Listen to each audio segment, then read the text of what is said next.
Hi, welcome to Eureka. Every 5 years, nearly 500 million Europeans go to the polls to choose the MEPs who will represent them in the European Union.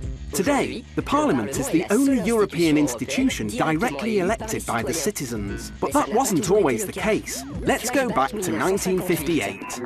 1958 sees the creation of the European Parliamentary Assembly. It's based in Strasbourg, symbolic of Franco-German peace. This assembly has 142 members from the founding countries of the European Community: France, Germany, Italy, Belgium, the Netherlands and Luxembourg. The members are not elected by European citizens. They're sent by their national parliaments. They meet for the first time on the 19th of March 1958. They have two roles, members of parliament in their own countries and in Strasbourg. Robert Schuman presides over their debates and votes in the chamber. In 1958, the power of the European Parliamentary Assembly is limited. Its role is advisory, not to make decisions. The European Commission, which represents common European interests, consults it to obtain its opinion. It'll be a long time before it gains the powers of a true parliament.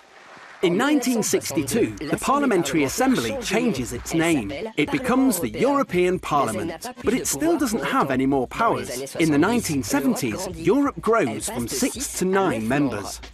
How? By organising elections. The first elections take place in 1979.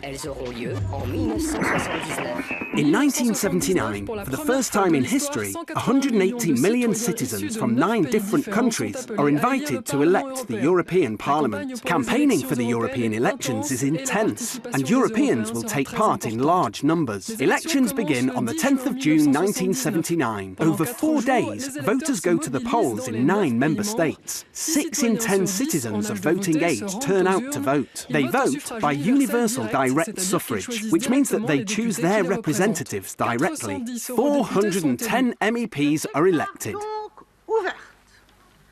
I declare the inaugural session of the European Parliament open. The Parliament's term is 5 years. The first president of the European Parliament is French, Simone Veil. She directs most of its work. She represents Parliament in the outside world and its dealings with other European institutions. The Parliament represents citizens directly. This gives it more weight. But it is able to give its approval to the European budget, and its powers are going to be increased over time. Between 1979 and 2009, elections will take place every 5 years. But as there are no large European political parties, candidates are presented by the traditional parties in each country. They focus more on issues in national politics. As a result, voters become less and less interested in European elections.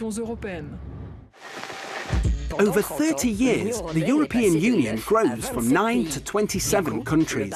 Parliament has never stopped growing. The number of MEPs has gone from 451 to 754. The Parliament is becoming stronger still. For most European policies, it participates in the decisions that affect the Union. It has equal decision-making powers with the member states, but it has not succeeded in becoming closer to European citizens. In 2009, more than half of citizens of voting age did not vote, even though the Parliament passes laws that affect daily life in areas such as agriculture, the environment, transport and health. The next set of European elections is in 2014. See you!